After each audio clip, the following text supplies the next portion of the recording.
Hello, everybody. Welcome back to the creativity stage. I'm now going to introduce Shelley, who's going to be talking about how to scale campaigns without using the human touch, which I think is a topic that will resonate with all of us at the moment, trying to understand how AI is changing how we work. So thank you very much, Shelley. Hi, nice to meet you all. I don't know if you can hear me okay, yeah? Hi. So first of all, thanks for being here. I hope you're enjoying this insane heat. If you are Irish and pale, I hope you're barely managing to stay alive and stay hydrated. But anyway, thanks for being here. So as mentioned, I'm going to talk today about creativity in the age of AI and how to scale your campaigns without losing that human touch. So yeah, my name is Shelly Madden. I'm the head of content marketing at Wrike, which is a work management platform. As part of my job, I manage a team of content writers, editors, freelancers all across the globe. And what we've noticed in the past few years is how the wave of AI has just completely transformed the way that we do things, as I imagine a lot of creatives here will resonate with too. So let's start with a tweet. The biggest problem with pushing all things AI is wrong direction. I want AI to do my laundry and dishes so I can do my art and writing, not for AI to do my art and writing so that I can do my laundry and dishes. And I think a lot of creatives will resonate with this. The whole reason we get into a creative field is to do the work that we love. We don't want AI to come in and do that. We want it to take care of that, routine admin kind of work that we don't want to do, that AI is actually very good at, so that we have time to do the stuff that we love. I think in 2023, when ChatGPT had fully exploded onto the scene, I lost count of how many times I saw the headline, "Will a robot take my job? Will ChatGPT take my job?" And it's a natural concern because, technically, yes, ChatGPT can write the content. Midjourney can generate your image. But just because ChatGPT can write your ebooks and your emails and your blog posts doesn't necessarily mean that it should. And despite what you might be hearing in the press, this kind of fear-mongering, AI on its own is not transformational. If there are any copywriters here, I'm guessing you could pick out a fully AI-generated article a mile off, and you really know the essence of a human touch. You know where that's come into play. That's because generating content or design, having that initial draft, that's really only step one. The main magic happens is when AI is paired with smart people who actually know how to use it correctly. And we do need to use it. We do need to capitalize on all of the benefits that it does offer. I guess to say at Wrike, we do a research report every year. This year we did the AI pulse check, the state of the data-driven workplace. I'm not going to bore you with stats too long, I swear. But we surveyed about 1,000 enterprise knowledge workers. And the results told us that they are trying to implement AI into their processes, but it's not fully there yet, and there are still a lot of pain points. So the first one, 41% say that their important critical data is lost in these siloed platforms. It's in multiple places. They don't know where to find it. As well as that, 37% are saying that the knowledge is there, but it is buried in emails, threads, folders. We can find it, but we're going to have to do a lot of digging to get there. And then finally, 36% say that their workflows are either undocumented or they just don't exist at all. This is just the way we do things. Now, that may or may not sound familiar. I don't know how organized you guys are in your companies, but clearly it's an issue for a lot of people. So even though you might be churning out top quality content assets, they are going to be stalled by these kinds of friction points that are going to eat away at your progress. So little things like every time a designer reworks a file and forgets to share the latest version with someone, or maybe someone on the content team has to submit a new request for a blog image every single time they do a blog, it's just going to slow everything down. So at Wrike, we decided to not use AI to take our jobs, but just to look at all of the areas where it could really give a helping hand. and where it would really make the most impact, where these friction points already were lying. So these are just a couple of examples of how our marketing teams have adopted it. So I'll start with content, because I'm biased. But we've been using, obviously, generative AI for quite a bit of time. As most people will do, use it to generate that initial outline, help you out with some H2s, help you just kind of brainstorm your ideas at the very start. Really just overcoming the blank page syndrome. But on the SEO side of things, we've started to use an AI tool to help us optimize our content. So currently we're using Surfer SEO. I know SEMrush is probably the bigger name. There's a lot of different platforms out there.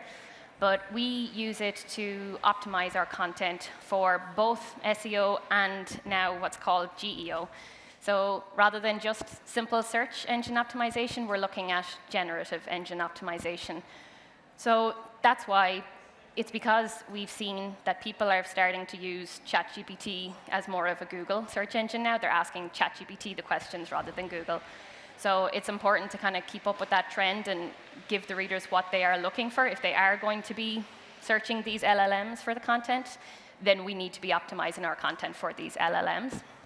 So one of the recommendations we did get from our AI tool is to add a key takeaways section at the start of all of our blog posts.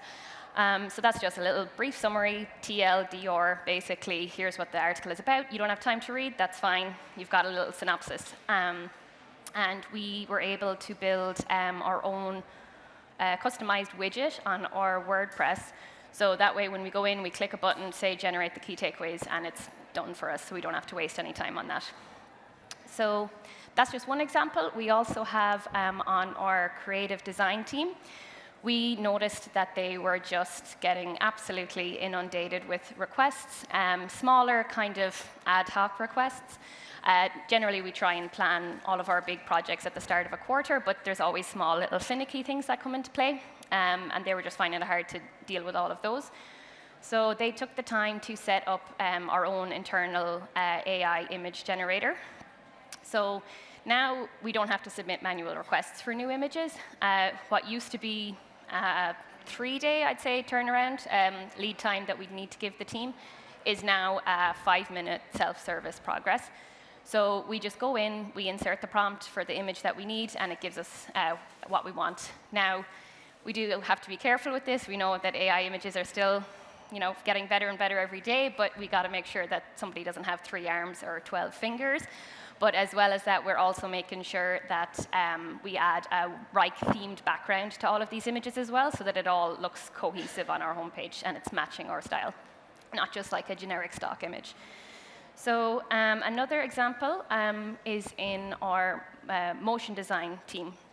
So what they were finding was that we had a lot of demand for new videos, because you might know, like videos, it's kind of easier to rank quite quickly with those than it is written content, but they are also very time-consuming, labor-intensive, resource-intensive. So they looked into building our own AI-powered video pipeline, and that's with using all of our internal resources. So without using actors, voiceover artists, we were able to cut out all of that and do it ourselves in-house. And that meant we just have the potential to generate a lot more than we did before. So what used to be maybe, I'd say maybe 3 or 4 videos per quarter, we can now do up to 50. Not saying we definitely will do 50, that mightn't be the best way to go, but it's just that having that potential to do it. And it's not just quantity for quantity's sake. We did notice with this first batch of 5, when we uploaded them, within 24 hours, I think, we were already topping the organic search queries for our key terms that we wanted to rank for. So that was how to write an executive summary, how to create a marketing plan, a work breakdown structure, all of that. So all of these examples, and they're just examples of how we did it on our team, but they're just showing of how we were able to use AI in our already existing processes. It didn't completely transform anything, but we were already using it. So, and as well as that, we are also taking the time to set aside 10% of our work week to fully use AI experimentation. So we call it AI Friday. You can do it whatever you would like. But what we do is we just set aside that time to not only replicate this kind of success and maybe come up with some other good ideas, but also to figure out what doesn't work, because I think that's the important thing too, knowing where AI actually isn't going to fit into the process, and that's part of the experimentation. So yeah, as I mentioned, a lot of potential benefits, a lot of potential success stories, and in that sense, it can be tempting to get caught up in everything that AI can do for us.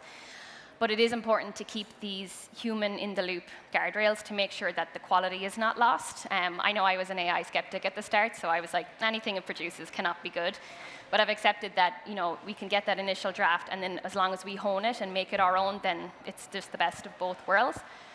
So for visual, as I mentioned, we're having a look at all of those images, making sure it matches our style. If we have all of these images showing on our blog homepage, that it all looks cohesive, all of our colors, our logos, our themes are all looking right.